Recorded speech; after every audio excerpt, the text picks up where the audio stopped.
Bonjour et bienvenue chez Brez Motorsport. Aujourd'hui, on va parler un petit peu d'éthanol sur une Porsche. C'est un sujet assez... On sait que le groupe Volkswagen, qui est en fait un petit peu Porsche, les Golf, les Seat, les Skoda, toutes ces voitures, les Audi aiment l'éthanol. Pourquoi pas les Porsche? On l'a déjà testé, ça va très bien. On va le vérifier avec cette voiture. On va aborder un petit peu le côté carto, évidemment, le côté entretien lié à l'éthanol, le coût, et on va aussi passer la voiture au banc. Ça, c'est une curiosité assez intéressante, mais une curiosité qui est liée à son propriétaire, qui veut absolument savoir la puissance qu'elle sort d'origine, et juste pour savoir la santé qu'elle a, et ce qu'on va gagner ou perdre avec l'éthanol. Le tout, c'est d'en gagner un petit peu, peut-être pas grand-chose, de ne pas en perdre, absolument pas, ça on ne le veut pas. Et là, on a déjà une première mesure qui est celle toute d'origine. Une valeur qui est assez cohérente pour nous. On est à 260 chevaux, il en manque 20. Vous l'avez vu, vous le savez, vous suivez nos vidéos. Il est très difficile de réaliser un score proche des valeurs d'origine sur une Porsche parce que le moteur, il est derrière et il est alimenté par ces petits trous. Sur un banc, c'est pas facile à reproduire ce qu'on a sur la route. Alors, à noter que Boxster S, on ne l'a pas précisé, après, c'est lié aussi à la puissance qui sort. Je le trouve vraiment beau, hein. Vous nous dites ce que vous en pensez, mais j'aime bien les jantes. Le bleu est hyper profond, mais on voit quand même qu'elle est bleue. Souvent, on se dit c'est noir, mais c'est bleu. Là, elle est vraiment bleue, capote bleue. Config sympa, vraiment. J'aime beaucoup. Et la courbe aussi est sympa et intéressante puisque une Porsche, c'est performant. On a une puissance qui monte vraiment très haut et de manière très linéaire. Un couple qui est présent tout du long, et en haut une puissance qui se casse un petit peu, mais c'est normal en fait, hein. Ce manque d'air, la voiture se protège, et voilà, ça peut aussi expliquer pourquoi on est un petit peu en dessous de ce que la voiture annonce d'origine. On y est, 265 chevaux, j'en ai enlevé un petit peu, j'étais méchant. On va commencer par parler de conversion éthanol, c'est ce qui nous intéresse le plus dans cette intervention. Ça passe à la prise, on a une cylindrée, un flat 6, 3,2 litres. Je vous le disais, on sait que ça va bien avec ce carburant qui est un poil nouveau, hein, ça existe quand même depuis longtemps. Par contre, ce qui est nouveau, c'est que ça a beaucoup augmenté. On est à plus d'1 euro, 1,20 €, alors qu'on était à 70 centimes il y a encore peu de temps. C'est dommage puisqu'on double quasiment le prix du carburant. Il va falloir évidemment plus de temps pour amortir cette modification. Surtout que là, il y a deux choses à prendre en compte, c'est que la voiture, elle vient d'être achetée, le client est toujours très soigneux avec ses véhicules et décide de repartir à zéro. On a l'habitude de le faire et là, on le fait en remplaçant le filtre à huile, donc on va vidanger le moteur. On va aussi vidanger la boîte de vitesse manuelle, donc il n'y a pas de filtre, et on va aussi vidanger le pont. Donc côté fluide, on est pas mal. Côté entretien global, on est bien. Les bougies ont été faites récemment, on l'a vérifié dans le carnet d'entretien, donc on ne va pas les remplacer, à savoir que c'est quand même la pièce maîtresse d'une conversion éthanol. On conseille un remplacement tous les 30-40 000 km. On va tout de même remplacer les bobines, puisque ça lâche moins facilement, mais ça peut lâcher. Ça va aussi nous permettre d'avoir de très bonnes performances.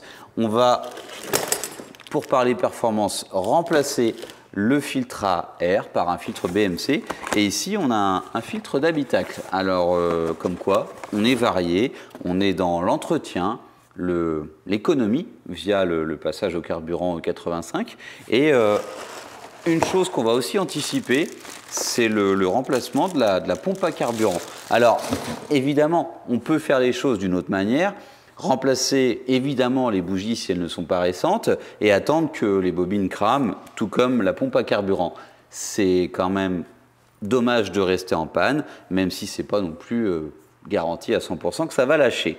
Donc voilà pour la partie pièce sur cette intervention. Rien à voir, on change les pneus, on fait une géo, puisqu'on aime bien apporter notre touche aussi via la géo, tout comme ce filtre un petit peu plus performant.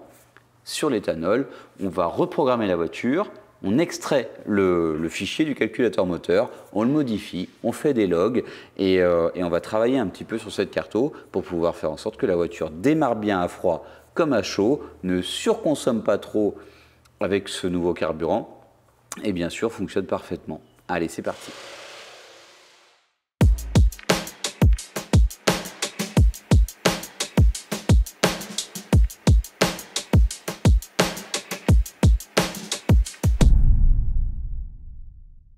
La question va revenir, parlons fiabilité. Alors parlons aussi reprogrammation, hein. Nous, vous le savez, on travaille avec Motortech, nous sommes une franchise Motortech, en Bretagne, et c'est la force d'un gros groupe, hein. On n'est pas un cas isolé, on a beaucoup de voitures de ce type qui passent, que ce soit pour de la performance ou de l'éthanol, dans le réseau, une vingtaine d'agences quand même en France, donc un sacré paquet de voitures par jour, par mois et par an, et cela depuis plus de 10 ans. Donc cette voiture a plus de 10 ans, donc potentiellement on a pu la faire depuis un petit moment. Bah ouais, la fiabilité des Porsche et de l'éthanol, on sait que ces Porsche ont des problèmes d'IMS. Alors je vais pas mettre le doigt dans le truc parce que je sais que chez nous on n'a encore jamais vu ce type de problème, donc on sait que ça peut être fait en préventif, mais a priori ça arrive quand même très peu que ça casse. Je n'ai pas dit que ça n'arrivait pas. Par contre, il y a des problèmes qui sont liés au cylindre, hein. On sait que les Porsche fument parfois beaucoup, de manière normale ou anormale, puisqu'on a aussi beaucoup de voitures qui perdent en compression, en étanchéité, et qui en fait deviennent qui bouffent de l'huile et qui fument. Mais ça, c'est pas l'éthanol qui va les rendre plus ou moins fiables, c'est une conception Porsche, hein. Ça fait longtemps que ces moteurs ont ces problèmes. Certaines personnes sont spécialisées dans ces interventions, c'est pas le sujet du jour. Aujourd'hui, l'éthanol sur ce genre de voiture, à part cramer des bobines et des bougies, et encore à condition que ce soit quand même mal réglé, si on fait bien le boulot, si on remplace ce qu'il faut en temps et en heure, il n'y a pas de souci, c'est garanti.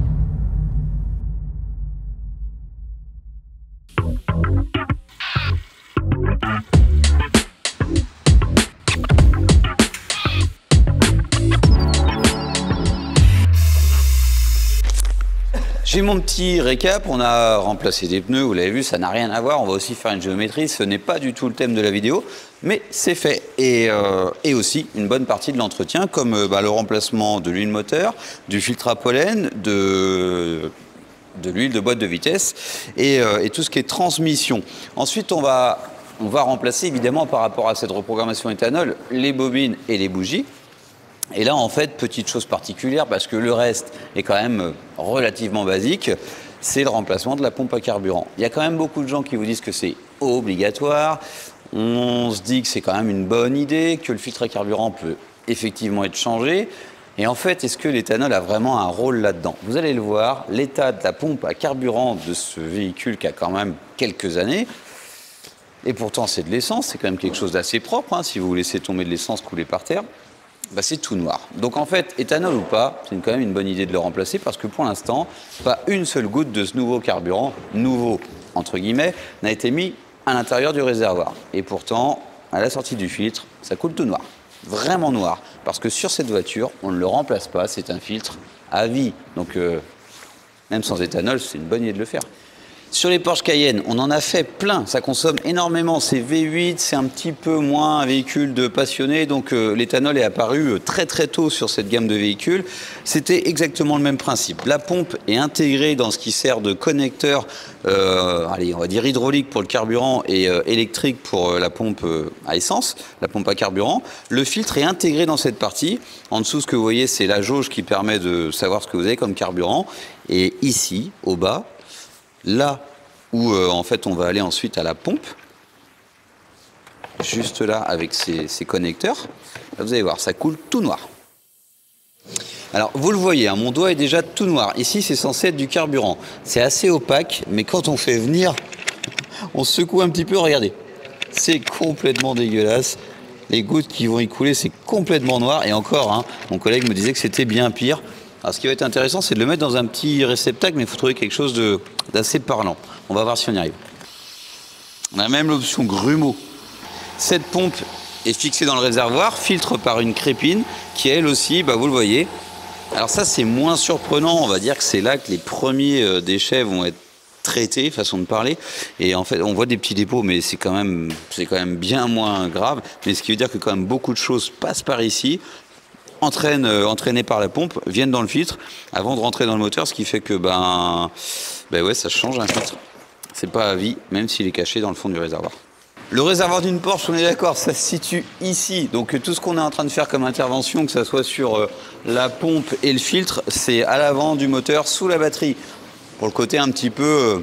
enfin bref, on localise les choses. On est aussi là pour les débutants, on va dire, pour découvrir toute marque de voiture et dans sa globalité. On a aussi bossé sur la partie cartographie, moteur. On a lu, on a écrit le calculateur. La phase de test continuera ensuite. On va mettre de l'éthanol à la place du carburant, du sans-plomb dans ce réservoir. On repassera la voiture au banc, on fera quelques essais comme ça. Et puis on va toucher au but.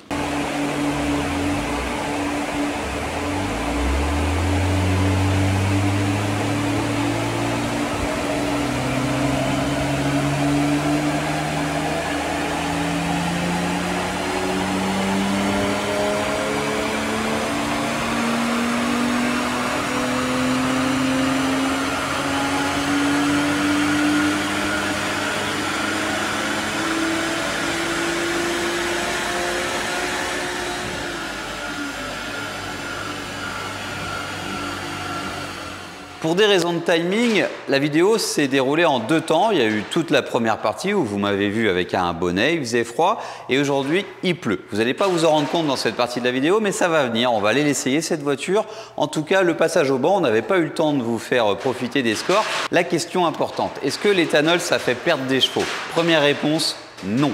La voiture a même gagné 7 chevaux sur un tir quasiment au même moment, donc ce n'est pas les conditions météo. Et de toute façon, vous le savez, on a une station météo qui corrige, si nécessaire, par rapport à la pression atmosphérique, grosso modo, l'environnement extérieur. Donc plus 7 chevaux. Et ce qui est intéressant, c'est que la voiture est plus souple, plus pleine, à tous les régimes. Très peu, certes, le pourcentage est infime, mais on va le voir, le couple est présent partout un petit peu plus. Et la puissance, à la fin, on gagne un petit peu. On est sur une plage d'utilisation de presque 7000 tours minute où on est mieux.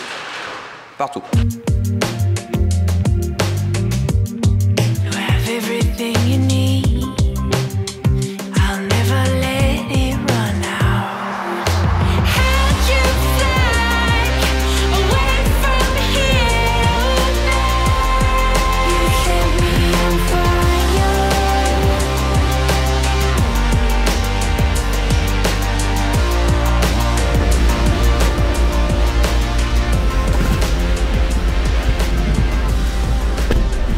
Concluons cette vidéo et rien de tel qu'un essai. Par contre, rien de tel qu'une pluie bretonne, je ne sais pas. Alors, démarrage de cette voiture, elle est chaude, mais c'est la bonne vidéo pour vous parler d'un démarrage d'une voiture. L'éthanol, ça marche très bien sur Volkswagen, donc sur une Porsche, et là ça démarre vraiment nickel, il n'y a pas de mouvement. Il n'y a pas de mouvement de l'aiguille de régime moteur. Elle tourne tout de suite très bien. On va aller vérifier, même si la courbe nous le prouve, que le comportement moteur de cette voiture est le même avec de l'éthanol, voire un petit peu meilleur, d'après cette courbe, encore une fois. Et puis on va aussi profiter de cette voiture, parce que franchement, je peux pas vous faire profiter de l'odeur intérieure, mais alors c'est clinique, et ça on adore. On le dit souvent, mais qu'est-ce que c'est agréable. Alors les Porsche, c'est quand même un petit peu à l'ancienne, et c'est aussi pour ça qu'on les aime. Pas trop de bling bling, donc pas de caméra arrière.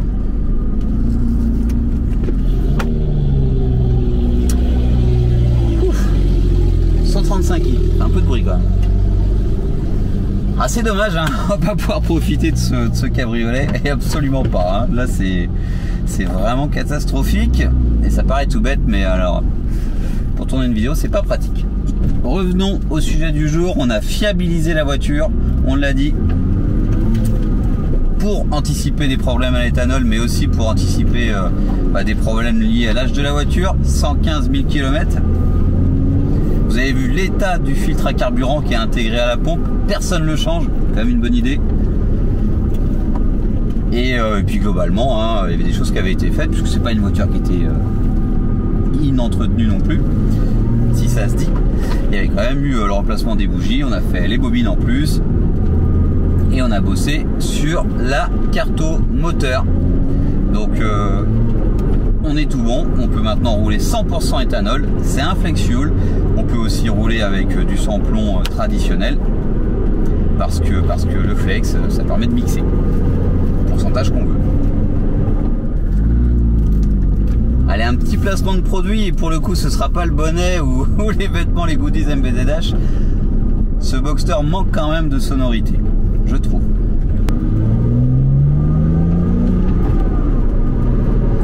Très coupleux, c'est vrai que chez Porsche on a de la cylindrée, et cette cylindrée nous permet vraiment d'avoir un moteur qui est finalement très agréable à conduire à bas régime. You set me on fire.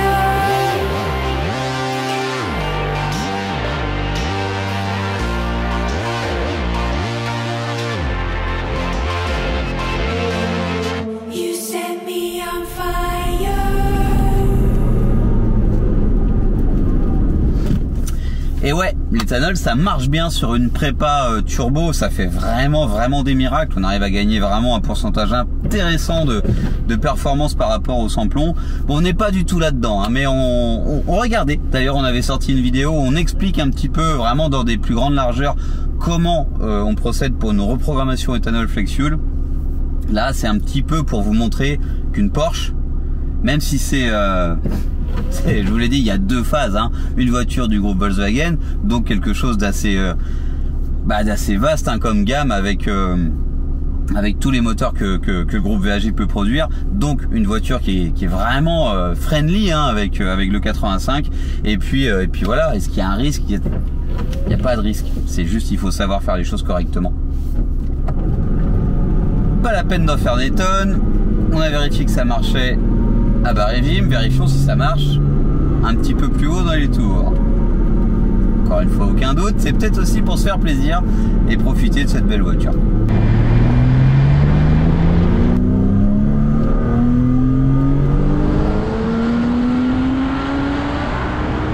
Bon, 7000 tours, et pas feignante.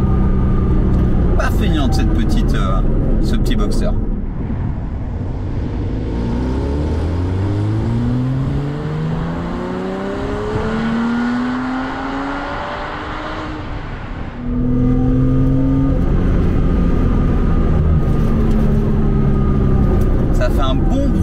C'est vraiment cool. Pas assez, mais c'est pas mal quand même. J'ai découvert le Boxster un petit peu tard et je regrette. Franchement, c'est une voiture qui, pour un budget qui a vraiment augmenté, qui était très raisonnable avant, procure énormément de plaisir. Il y a une bonne boîte de vitesse, tout est dérivé de la 911, 996 notamment. Super caisse. Et alors avoir ça au moment où l'éthanol était à 60 centimes, on l'a même vu à 40 centimes il y a très longtemps, et ben c'est vraiment s'être privé d'une bonne période, je trouve. Un truc par contre, avec cette météo, on pourrait prendre les choses du bon côté et faire un peu de glisse. Et ben avec une Porsche, je suis quand même moins à l'aise, j'ai encore pas essayé. Surtout avec un moteur central, faut que j'essaie, mais pas aujourd'hui. Pas avec cette voiture en tout cas. Cette vidéo touche à sa fin, j'espère que ça vous a plu, j'espère que le thème vous intéresse, malgré l'augmentation de l'éthanol, puisqu'on parlait de 70 centimes, aujourd'hui c'est plutôt 1 euro, 1,10 €. Ça reste intéressant, on est bien loin du prix du carburant traditionnel. La surconsommation, ce qui est intéressant avec cette vidéo qui a été faite en deux fois, le client n'a pas vu de différence entre avant et après, même si on a une, ce n'est pas assez significatif pour que ce soit vraiment quelque chose qui change la donne. On est toujours mieux à l'éthanol et au-delà de ça, la voiture marche très bien. Donc j'espère qu'on a répondu à la majorité de vos questions. N'hésitez pas à poser celles qu'on aurait oubliées dans vos commentaires, nous vous y répondrons. J'oublie tout le temps, abonnez-vous, c'est très important et je vous dis à la prochaine. Kenavo.